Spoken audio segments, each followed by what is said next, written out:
محترم ناظرین، السلام علیکم ورحمۃ اللہ وبرکاتہ۔ بسم اللہ الرحمن الرحیم۔ ناظرین، آج بہت ہی کمال کی ویڈیو لے کر حاضر ہوا ہوں۔ تمام حضرات ویڈیو کو آخر تک ضرور دیکھیے گا۔ ہم بستری کا وہ کون سا اسلامی طریقہ ہے جسے قرآن و حدیث میں پسند کیا گیا ہے؟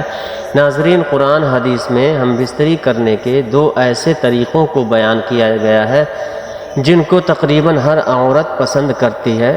دراصل میاں بیوی سے تعلقات کے کچھ ایسے مسائل ہیں کہ جن کا جاننا ہر مسلمان مرد اور عورت کے لیے ضروری ہے۔ مسئلہ یاد رہے کہ شادی سے پہلے میاں بیوی اور اولاد کے حقوق کے مسائل سیکھنا فرض ہے۔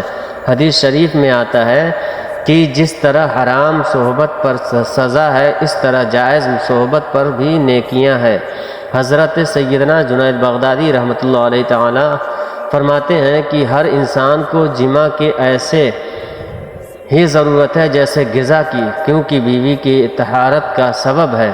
جب شوہر اپنی بیوی سے ہم بستری یعنی مباشرت کا ارادہ کریں، اور بالخصوص شادی کی پہلی رات اور اس کے بعد بھی، تو شوہر کو چاہیے کہ ان آداب و طریقہ کار کے مطابق عمل کریں۔ انشاءاللہ شیطان کی مداخلت سے محفوظ رہیں گے اور نیک صالح اولاد پیدا ہوگی۔ مگر یاد رہے کہ سطر کھولنے سے پہلے ہم بستری کی دعا پڑھیں، اور سب سے بہتر ہے کہ جب ہم کمرے میں داخل ہو تب بھی بسم اللہ شریف پڑھ کر دایاں قدم اندر داخل کریں۔ اگر ہمیشہ ایسا ہی کرتا رہے گا تو شیطان کمرے سے باہر ہی ٹھہر جائے گا، ورنہ وہ بھی آپ کے ساتھ شریک ہوگا۔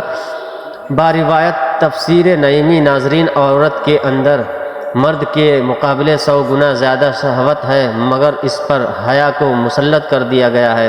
تو اگر مرد جلدی فارغ ہو جائے تو فوراً اپنی بیوی سے جدا نہ ہو، بلکہ کچھ دیر ٹھہرے پھر الگ ہو۔ فتاوی رضویہ میں ہے کہ جماع کے وقت کسی اور کا تصور کرنا بھی زنا ہے اور سخت گناہ ہے۔ جماع کے لیے کوئی وقت مقرر نہیں، ہاں بس اتنا خیال رہے کہ نماز فوت نہ ہونے پائے، کیونکہ بیوی سے بھی نماز، روزے، اعتکاف، حیض و نفاس اور نماز کے ایسے وقت میں صحبت کرنا کہ نماز نکل جائے حرام ہے۔ مرد اور عورت کو ایک دوسرے کا سطر یعنی شرمگاہ دیکھنا اور چھونا جائز ہے، مگر حکم یہی ہے کہ مقام مخصوص یعنی شرمگاہ کی طرف نہ دیکھا جائے۔ اس سے نسیان کی بیماری یعنی حافظہ کمزور ہونے کا مرض لاحق ہو جاتا ہے اور نگاہیں بھی کمزور ہو جاتی ہیں۔ ہم بستری سے فراغت کے بعد مرد اور عورت کو الگ الگ کپڑے سے اپنا شرمگاہ صاف کرنا چاہیے، کیونکہ دونوں کا ایک ہی کپڑا استعمال کرنا نفرت اور جدائی کا سبب ہے۔ ہم بستری سے احتلام انداز یعنی منی خارج ہونے کے بعد یا دوسری مرتبہ صحبت کرنا چاہتا ہے، تب بھی شرمگاہ کو لازمی دھو لیں، کچھ وقفہ دے کر کے، اور بہتر یہ ہے کہ وضو کر لے، ورنہ ہونے والے بچے کو بیماری کا خطرہ ہے۔ جماع، مباشرت یا ہم بستری کے کچھ دیر بعد یعنی کم سے کم آدھا گھنٹہ بعد غسل کر لے، اس سے صحت و تندرستی بھی ہے اور مرتے وقت حضرت سیدنا جبرائیل علیہ السلام کی زیارت بھی نصیب ہوگی۔ جماع کے فوراً بعد پانی پینا صحت کے لیے مفید نہیں، لہٰذا کچھ وقفے کے بعد پانی پی سکتے ہیں۔ اسلام انسانی زندگی کے تمام تقاضے بخوبی پورا کرتا ہے، بلکہ زندگی کے تمام امور کے لیے پاکیزہ اصول اور فطری نظام پیش کرتا ہے۔ اللہ تعالی حق بات کہنے سے نہیں شرماتا، اس لیے ہمیں اپنے پیغمبر کے ذریعے زندگی کی ہر چھوٹی سے چھوٹی اور بڑی سے بڑی بات بتا دی۔ نکاح اور بیوی سے جماع شرمگاہ کی حفاظت کے ساتھ ایک جائز نسل کا سبب ہے، پھر اللہ اتنی بڑی بات کیسے نہیں بتلاتا؟ یہ بھی ہمیں بتلا دیا کہ پیدائش کے بعد جب کوئی جوانی کی دہلیز پر قدم رکھتا ہے تو اسے فطری سکون حاصل کرنے کے لیے شریک حیات کی ضرورت پیش آتی ہے۔ اسلام نے شریک حیات بنانے کے لیے نکاح کا پاکیزہ نظام پیش کیا ہے۔ جس طرح اسلام نے نکاح کا پاکیزہ نظام دیا ہے، اسی طرح جماع کے بعد بھی صاف ستھری اور رہنما اصول دیے ہیں، اور ان اصولوں کی جانکاری ہر مسلمان مرد و عورت پر ضروری ہے۔ یہودیوں کا خیال تھا کہ بیوی کی اگلی شرمگاہ میں پیچھے سے جماع کرنے سے لڑکا مہنگا پیدا ہوگا، جبکہ اللہ تعالیٰ قرآن پاک میں یوں بیان فرماتا ہے، تمہاری بیویاں تمہاری کھیتیاں ہیں، لہٰذا تم اپنی کھیتیوں میں جدھر سے چاہو آؤ۔ سورہ بقرہ۔ اس آیت کا مطلب یہ ہے کہ بیوی کی اگلی شرمگاہ میں اگلی شرمگاہ میں سے جس طرح چاہے جمع کر سکتے ہیں۔ شوہر کے لیے بیوی کی اگلی شرمگاہ ہی حلال ہے، جبکہ پچھلی شرمگاہ میں وطی کرنا حرام ہے۔ چنانچہ اس بات کو اللہ تعالیٰ نے اس آیت سے پہلے بیان کیا ہے۔ فرمانے باری تعالیٰ ہے کہ لوگ آپ سے حیض کے بارے میں سوال کرتے ہیں، کہہ دیجئے کہ وہ گندگی ہے، حالت حیض میں عورتوں سے الگ رہو اور جب تک وہ پاک نہ ہو جائے ان کے قریب نہ جاؤ۔ ہاں، جب وہ پاک ہو جائے تو ان کے پاس جاؤ جہاں سے اللہ نے تمہیں اجازت دی ہے۔ اللہ توبہ کرنے والوں کو اور پاک رہنے والوں کو پسند فرماتا ہے۔ سورہ بقرہ یہاں پر اللہ رب العزت حکم دے رہا ہے کہ حیض کی حالت میں بیوی کے پاس نہ جاؤ، اور جب وہ غسل کر کے پاک ہو جائے تو اس کے ساتھ اس جگہ سے جمع کرو جس جگہ سے جمع کرنے کی اجازت دی گئی ہے۔ حیض اگلی شرمگاہ سے آتا ہے اور حیض کا خون آنے تک جمع ممنوع ہے، اور جب حیض بند ہو جائے تو اس جگہ سے جمع کرنا جہاں سے خون آ رہا تھا۔ نبی صلی اللہ علیہ وسلم کا فرمان ہے، اور بیوی سے جمع کرتے ہوئے تمہارے وضو میں صدقہ ہے۔ یا باروایت صحیح مسلم، صحابہ کرام نے رسول اللہ صلی اللہ علیہ وسلم سے پوچھا، ہم میں سے کوئی اپنی خواہش پوری کرتا ہے تو کیا اس میں بھی اجر ملتا ہے؟ تو آپ صلی اللہ علیہ وسلم نے فرمایا، بتاؤ اگر وہ یہ خواہش حرام جگہ پوری کرتا ہے تو کیا اسے گناہ نہ ہوتا؟ صحابہ نے عرض کیا کہ کیوں نہیں، لہٰذا فرمایا کہ اسی وجہ سے جب وہ صحیح جگہ سے خواہش پوری کرتا ہے، معاشرت کرتا ہے، تو اس کے لیے اجر ہے۔ قرآن اور حدیث میں ہم بستری کرنے کے دو ایسے طریقوں کو بیان کیا گیا ہے جس کو تقریباً ہر عورت پسند کرتی ہے۔ اس کو قرآن نے بھی پسند کیا ہے اور حدیث میں بھی پسند کیا گیا ہے۔ آئیے قرآن و حدیث میں پسندیدہ طریقوں کے بارے میں جانتے ہیں۔ قرآن پاک میں ہر موڑ پر مسلمانوں کی رہنمائی فرمائی گئی ہے۔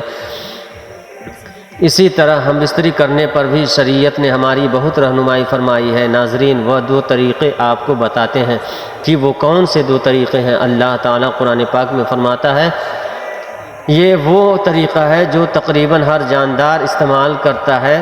وہ طریقہ یہ ہے کہ عورت نیچے لیٹی ہو اور شوہر مرد اوپر لیٹا ہو اور شوہر حرکت کرے۔ اس کو قرآن پاک میں بیان کیا، اور نیچے لیٹ جائیں اور شوہر اس کے اوپر ہو۔ اس طریقے سے بیوی کے ساتھ صحبت قائم کرنا، اس سے شوہر کو بھی لذت ملتی ہے اور بیوی کو بھی خوب لذت ملتی ہے۔ اس طریقے کو قرآن نے بھی پسند کیا ہے۔ ناظرین، دوسرا طریقہ جس کو حدیث میں پسند کیا گیا ہے، حدیث مبارکہ میں ارشاد ہے کہ بیوی جب نیچے لیٹ جائے تو اس کی دونوں ٹانگوں کو اپنے کاندھوں پر رکھ کر حرکت کریں، اور اس طریقے کو حدیث میں بیان کیا گیا ہے۔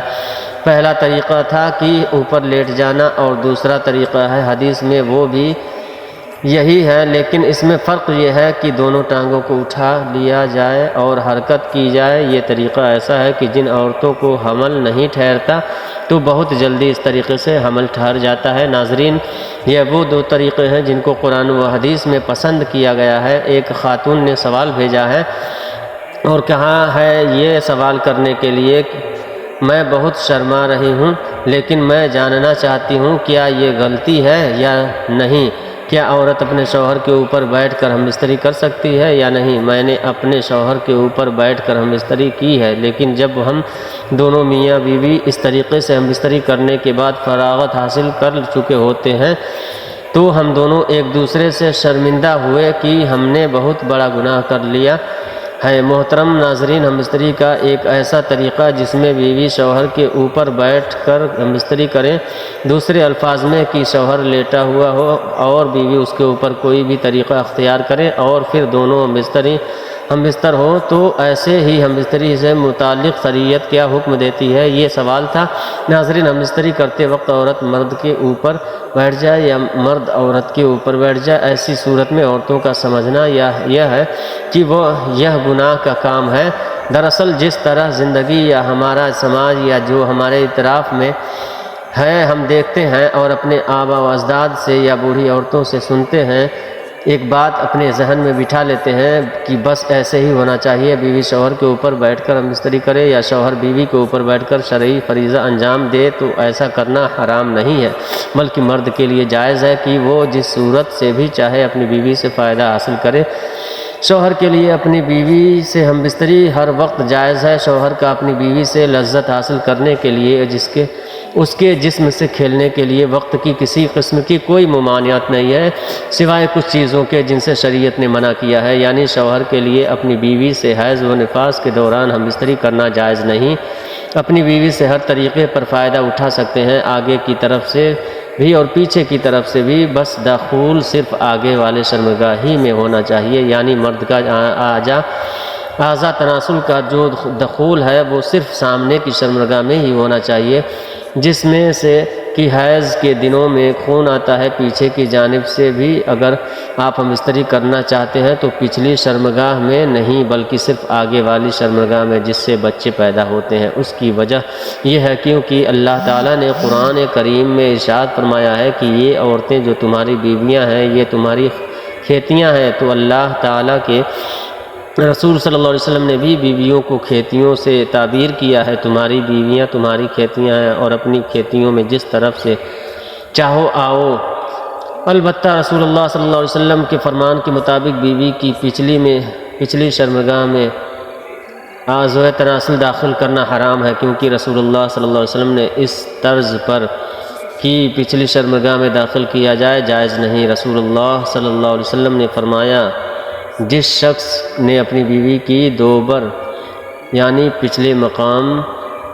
پچھلی شرمگاہ میں جمع کیا تو اس نے محمد صلی اللہ علیہ وسلم پر نازل قرآن کی نفی کر دی ہے، اور فرمایا کہ ایسا کرنے والے پر اللہ تعالیٰ کا غضب ہوتا ہے۔ لہٰذا اگر بیوی شوہر کے اوپر آتی ہے یا شوہر بیوی کے اوپر آتا ہے یا بیوی کے پیچھے سے جو سامنے والی شرمگاہ ہے اس میں عضو تناسل داخل کیا جاتا ہے تو یہ تمام طریقے جائز ہیں، اور اللہ تعالیٰ کی جانب سے اس میں کوئی ممانعت کی دلیل نہیں ہے، سوائے بیوی کے دوبر یعنی پیچھے کے مقام میں جمع کرنے کے یا حیض و نفاس کے دنوں میں جمع کرنے کے۔ بے شک اللہ تعالیٰ حق بات کہنے میں شرم محسوس نہیں کرتا۔ اللہ تبارک و تعالیٰ ہم سب کو دین اسلام کے مطابق زندگی گزارنے کی توفیق عطا فرمائے اور ہم سب کو شریعت کے مطابق زندگی بسر کرنے کی توفیق عطا فرمائے۔